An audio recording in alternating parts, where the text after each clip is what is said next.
भागलपुर नामक एक गांव में सोहन लाल और उसकी बीवी चमेली रहते थे। चमेली के दो बच्चे थे, सोनू और कोमल। चमेली सगी माँ होने पर भी अपने दोनों बच्चों में बहुत भेदभाव करती थी। चमेली अपने बेटे सोनू से बहुत प्यार करती और वही अपनी बेटी कोमल को बिल्कुल प्यार नहीं करती।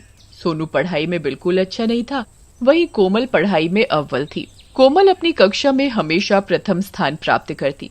सोनू का पढ़ाई से कुछ लेना देना ही नहीं था और वो सारी उल्टी हरकतें किया करता। लेकिन चमेली तब भी सोनू को ही प्यार करती और कोमल को नहीं करती। चमेली का ये भेदभाव देखकर कोमल बहुत परेशान रहती और अंदर ही अंदर घुटती रहती। एक दिन कोमल की तबीयत खराब हो जाती है। कोमल को बहुत जोर से बुखार हो जाता है। कोमल तबीयत खराब होने के कारण अपने बिस्तर पर लेटी होती है। तभी चमेली आकर कोमल पर बहुत जोर जोर से चिल्लाने लगती है। ए कोमल, तेरे पास कोई काम धंधा नहीं है क्या? जब देखो सारा दिन बिस्तर पर पड़ी रहती है। ये नहीं कि घर का काम कर दूं। चल जल्दी से उठ और बर्तन धो दे, और उसके बाद तुझे कपड़े भी धोने हैं और रात का खाना भी बनाना है। कोमल बेचारी रोते रोते उठती है और घर का काम करना शुरू कर देती है।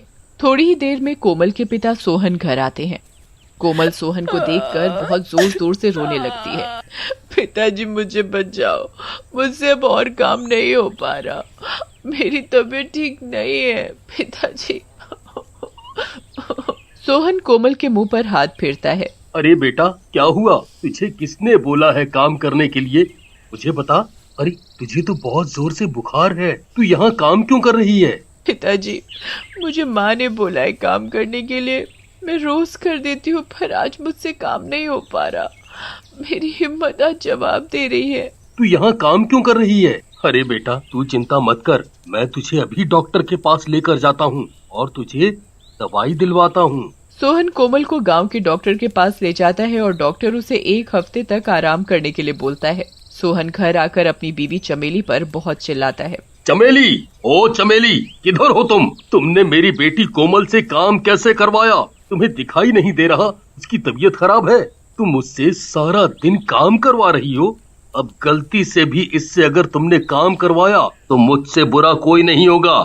जी, मैंने इसे कोई काम करने को नहीं बोला, बल्कि मैं तो चाहती हूँ ये पूरे दिन घर पर बैठकर अपनी पढ़ाई पर ध्यान दे। तुम रहने दो चमेली, मुझे कोमल ने सब कुछ सच बता दिया है। मैं रोज तुम्हारा बर्ताव देखता हूँ अपनी बेटी के साथ। तुम बिल्कुल बदतर तरीके से पेश आती हो इसके साथ। मैं तुम्हें फिर भी कुछ नहीं कहता, तुम्हें तो बस अपने बेटे की लगी हुई है। उसकी सारी बातें मान मान कर तुमने उसे बिगाड़ लिया है और कोमल के साथ तुम बहुत बदसलूकी से पेश आती हो। जी ऐसा नहीं है, आप मुझे गलत समझ रहे हैं। तुम चुप करो, मुझे अब कुछ नहीं सुनना है। और कोमल की देखभाल तुम्हें बहुत अच्छे से करनी है, पूरा 1 हफ्ता। डॉक्टर ने इसे 1 हफ्ते का आराम बोला है, समझे? सोहन इतना बोलकर वहाँ से गुस्से में चला जाता है। सोहन के जाने के बाद चमेली, तुझे तो मैं बताऊंगी कल मुई। तू इतनी बड़ी हो गई कि अब अपने बाप से मेरी शिकायत करेगी। जाने दे तेरे बाप को एक बार बाहर, तेरी तो मैं अच्छे से हड्डी पसली ठीक करूंगी। तू बहुत हाथ से निकली जा रही है। तूने बेफालतू में मेरे बेटे को भी उसके बाप के आगे बुरा बना रखा है। चमेली की बात सुनकर कोमल और भी ज्यादा डर जाती है और बहुत जोर जोर से रोने लगती है।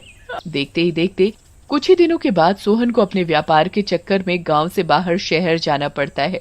चमेली, मुझे अपने काम से शहर जाना पड़ रहा है। मैं शायद 1 हफ्ते बाद आऊंगा। तुम अपना और बच्चों का ख्याल रखना। ठीक है जी। सोहन अपने काम के लिए शहर की तरफ रवाना हो जाता है। ए कलमुई कोमल, इधर आ जल्दी। तुझे तो मैं बताती हूँ शिकायत कैसे करते हैं। बहुत बड़ी हो गई है ना तू, जो अपने बाप को मेरी शिकायत लगाएगी। पता नहीं क्यों पैदा हो गई तू। मैंने तो भगवान से बेटा मांगा था, पता नहीं कैसे तू जालिम पैदा हो गई। चमेली सोहन के जाने के बाद कोमल की बहुत पिटाई करती है और उसे खाना नहीं देती। तुझे भूखा रखूंगी ना, जब तुझे खाना नहीं मिलेगा तुझे तब समझ आएगा। चमेली कोमल को खाना भी नहीं देती और रात में घर से बाहर निकाल देती है। कोमल अपने घर के बाहर पेड़ के नीचे भूखी बैठी रोती रहती है। कोमल इस बात से अनजान होती है कि उस पेड़ पर एक चुड़ैल बैठी है और वो कोमल को रोता देख रही है। मेरी माँ मुझे बिल्कुल भी प्यार नहीं करती। मैं भी चाहती हूँ कि मेरी माँ मुझे मेरे भाई सोनू की तरह प्यार करे, पर मम्मी को तो मैं बिल्कुल भी पसंद नहीं हो। मैं तो ऐसा कोई काम भी नहीं करती जिससे मेरे माता पिता को दुख हो, पर फिर भी माँ को सोनू ही अच्छा लगता है।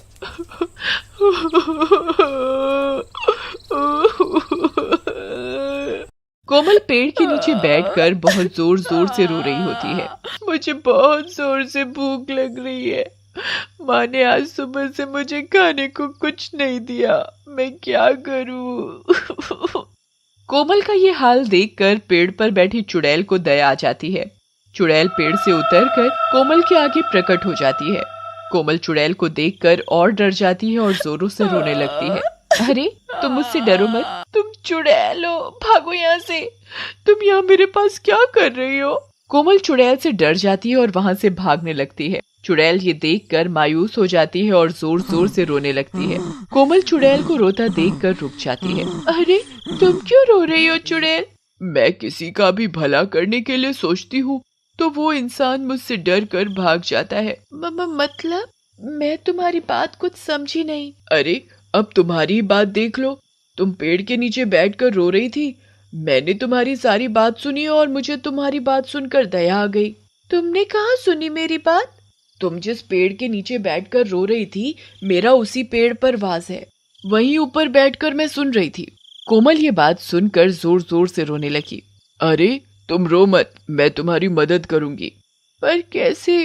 तुम मेरी कैसे मदद कर सकती हो? मैं तुम्हारी मम्मी को सबक सिखाना चाहती हूँ। वो खुद एक औरत होकर एक लड़की को इतना सता रही है, वो भी अपनी बेटी। उसे शर्म आनी चाहिए। पर कैसे सिखाओगी तुम मेरी माँ को सबक? मैं तुम्हारे साथ तुम्हारे घर चलूंगी और जब तुम्हारी माँ तुम्हें परेशान करेगी, मैं तुम्हारे भाई की तबीयत खराब कर दूंगी, तभी तुम्हारी माँ को सबक आएगा। चुड़ैल कोमल के साथ उसके घर चल देती है। माँ दरवाजा खोलो, मुझे बहुत भूख लग रही है। तू फिर आ गई कलमुई, चल निकल यहाँ से। देखा तुमने मेरी माँ को, मैं कब से भूखी हूँ और ये मुझे अंदर ही नहीं आने दे रही घर के। अरे तुम चिंता मत करो, पहले तो तुम खाना खाओ। चुड़ैल कोमल के आगे विभिन्न तरह के खाने प्रकट कर देती है। कोमल पेट भरकर खाना खाती है। कोमल खाना खाने के बाद, क्या मैं आपको माँ बोल सकती हूँ? मेरी सगी माँ तो अच्छी नहीं है, आप ही मेरी इतनी मदद कर रही हो, क्या आप मेरी सौतेली माँ बनोगी? कोमल की ये बात सुनकर चुड़ैल की आंखों में आंसू आ जाते हैं। हाँ बेटा, बिल्कुल, तुम मुझे माँ बोलो और तुम बिल्कुल चिंता मत करो, मैं तुम्हारी माँ को जरूर बहुत अच्छा सबक सिखाऊंगी। इस औरत ने तुम्हें खाने को नहीं दिया ना, देखो अब मैं क्या करती हूँ। चुड़ैल कोमल के घर के अंदर चली जाती है और अपनी शक्तियों से उसके भाई सोनू को बीमार कर देती है। देखो इस औरत का बेटा सोनू अंदर कितने मजे से बैठा है और वो बेचारी लड़की को घर से बाहर निकाल रखा है और वो कितनी भूखी थी। मैं अब इसके बेटे के पेट में ऐसा दर्द करूंगी कि ये दोनों ही याद रखेंगे। देखते ही देखते चमेली के बेटे सोनू के पेट में दर्द शुरू हो जाता है। आ, आ, माँ, मेरी तबीयत खराब हो रही है। माँ, मेरे पेट में दर्द हो रहा है बहुत जोर से। अरे कैसे कैसे मेरे बच्चे की तबीयत खराब हो रही है? चल बेटा, तुझे डॉक्टर के पास लेकर चलती हूँ। चमेली अपने बेटे को हॉस्पिटल लेकर जाती है। वो डॉक्टर उसको दवाई भी देता है, लेकिन उसकी तबीयत ठीक नहीं होती। देखते ही देखते सोनू की तबीयत चुड़ैल और खराब कर देती है। सोनू को बहुत जोर से बुखार हो जाता है। सोनू की यह हालत देखकर चमेली बहुत परेशान हो जाती है और बहुत जोर से रोने लग जाती है। हाय मेरे बेटे को पता नहीं क्या हो रहा है, हाय उसकी तबीयत खराब पर खराब हो रही है। ये जरूर उस कलमुई कोमल की बद्दुआ लगी है, उसके चक्कर में मेरा बेटा भुगत रहा है। ये बात सुनकर चुड़ैल और गुस्से में आ जाती है। अब उसके बेटे को चक्कर भी आने शुरू हो जाते हैं और वो जमीन पर गिर जाता है। अरे कोई है, बचाओ मेरे बेटे को। चमेली रो रो कर बेहाल हो रही होती है। तभी चुड़ैल चमेली के आगे प्रकट होती है। अब आया मजा चमेली, जब तेरे बेटे की तबीयत खराब हुई तो तुझे बड़ा रोना आ रहा है। देख मैं तेरा क्या हाल करती हूँ। तेरे बेटे सोनू की ऐसी हालत कर दूंगी कि वो पूरी जिंदगी बस्तर पर ना निकाल दे तो कहियो। अरे नहीं चुड़ैल, तुम ऐसा क्यों कर रही हो मेरे साथ? मैंने तुम्हारा क्या बिगाड़ा है? तुझे पता भी है तू अपनी सगी बेटी कोमल के साथ कितना बुरा सलूक कर रही है। ऐसा भेदभाव क्यों? तू खुद भी एक औरत है, तू उस बेचारी लड़की को क्यों तड़पा रही है? जब तक तू उस लड़की को घर पर नहीं बुलाएगी और उससे माफी नहीं मांगेगी तब तक तेरा बेटा बीमार रहेगा, ऐसे ही बीमार रहेगा। मुझसे गलती हो गई चुड़ैल जी, मैं कभी ऐसा नहीं करूंगी, मैं अभी उससे माफी मांगती हूँ। चमेली कोमल से जाकर माफी मांगती है और उसके साथ अच्छे से पेश आने लगती है। चमेली का कोमल के साथ अच्छा व्यवहार देखकर चुड़ैल उसके बेटे सोनू की तबीयत ठीक कर देती है और चमेली को सबक मिल जाता है कि कभी अपने बच्चों में भेदभाव नहीं करना चाहिए।